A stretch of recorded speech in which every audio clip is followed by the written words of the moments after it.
পনির পনির মশলা। ও তার জন্য পনির কেটে রেখেছো? হ্যাঁ, কিউব করে দিয়ে এবার একটু তেল দিয়ে দিলাম ফ্রাই প্যানে। সর্ষের তেল দিলে? হ্যাঁ, একটু সর্ষের তেল দিলাম। আচ্ছা, কি কি লাগছে আজকে তাহলে বলে দাও একটু। আস্তে আস্তে পনির লাগছে দেখছি, এখানে মশলার মধ্যে গোটা গরম মশলা নিয়েছো, আদা বাটা নিয়েছো, আদাটা একটু থেতলে নিয়েছো দেখলাম। না না, আদা বাটা। আদা বাটা, টমেটো কুচি রয়েছে। প্রথমে আলু দিয়ে দিচ্ছ, আলু কেটে রেখেছিল, আলু আর ক্যাপসিকাম। হ্যাঁ, আলু আস্তে আস্তে আলুগুলোকে ছেড়ে দিচ্ছি তেলের মধ্যে দিয়ে দিচ্ছি। আচ্ছা, প্রথমে তেলে একটু আলুগুলোকে ভেজে নেবে। রান্নাটা দেখি আস্তে আস্তে। কি এখানে টুনু চলে এসছে? কি আলুগুলোকে ভালো করে ভেজে নিচ্ছে, আর এখানে টুনু বসে বসে রান্না শিখছে। এর মধ্যে একটু জিরে ফোড়ন দিলাম। আলুটা ভাজা হচ্ছে, মা তেলের মধ্যে আবার একটু জিরে ফোড়ন দিয়ে দিল। জিরে দিয়ে দিল তেলের মধ্যে, একটু জিরে দিয়ে জিরে ফোড়ন দিল। আলুটা ভাজা হচ্ছে, আলুটা লাল লাল করে ভাজা হয়ে যায়। এবার তেজপাতা দিয়ে দিল একটু ফোড়নে।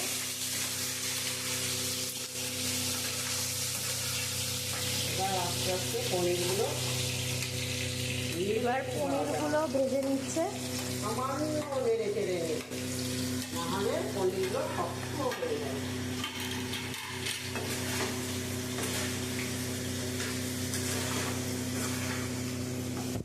মানে আলুর সাথে পনিরগুলো ভেজে নিচ্ছ, তাই তো? আলুগুলো দিয়ে একটু নেড়ে চেড়ে নিচ্ছে, আর নাহলে বেশি ভাজলে এটা শক্ত হয়ে যাবে, রাবারের মতো হয়ে যাবে।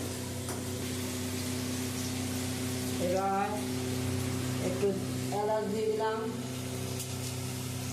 একটু দারচিনি দিয়ে দিলাম,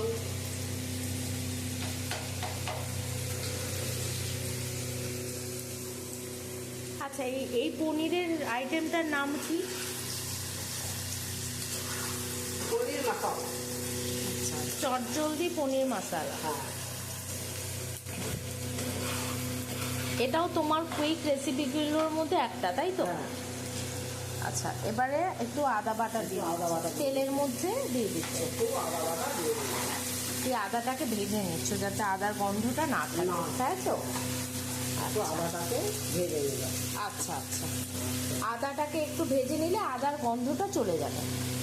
সাথে তাতে একটু টমেটো দিয়ে দিলাম। টমেটোটা দিও, টমেটোটা ভাজার দরকার নেই, তাই তো?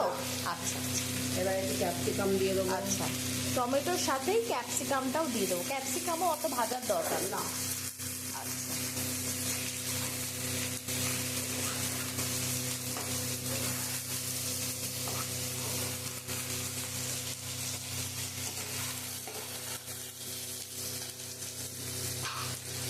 এবার স্বাদ মতো লবণ দিয়ে দেবো।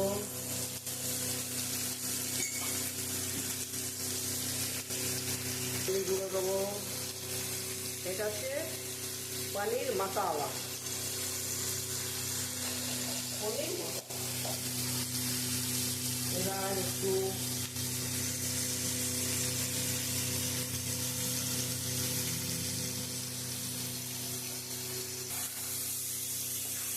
দিয়ে মশলাগুলো দিয়ে একটু ভালো করে কষিয়ে নিচ্ছে। হ্যাঁ, সামান্য সামান্য একটু তেলে কষিয়ে নিয়ে এবারে দিয়ে দিচ্ছে সামান্য একটু চিনি।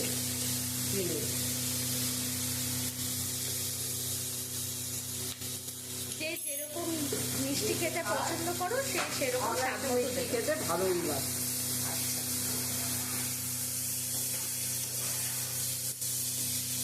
পনির একটু মিষ্টি না দিলে ভালো লাগে। একেবারে নুন নুন থাকবে, ঝাল থাকবে, একটু মিষ্টি না হলে তরকারিটা ঠিক স্বাদে পরিণত হয় না। এর জন্য একটু মিষ্টি আমি দিই।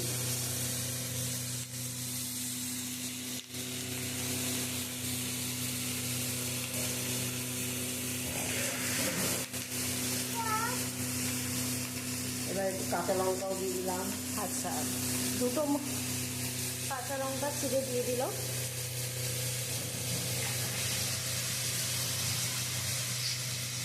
এবার আস্তে আস্তে জল দিয়ে দেবো। মানে এটা বেশি কষানোর প্রয়োজন নেই। না,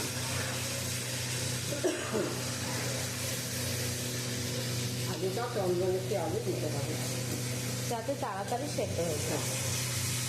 তরকারিটাও এটা পরোটা দিয়েও খেতে পারবো, ঝাল পোলাও টোলাও দিয়ে ঝাল খেতে পারবো। এটা মা বললো পরোটা, রুটি এবং ভাত বা পোলাও দুটো মানে সব কিছুর সাথেই খেতে পারবে, কারণ এটা ঝাল মিষ্টি দুটোরই সমান তালে ব্যালেন্স থাকে।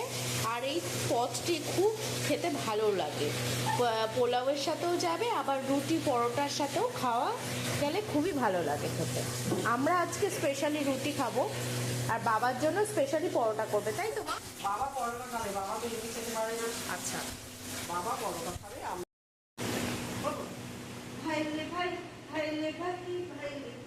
এখন নাতিকে এন্টারটেন করার জন্য, খুশি দেওয়ার জন্য দিদা নাচ দেখাচ্ছে। দিদার কোনো দিদার নাচ দেখাচ্ছে।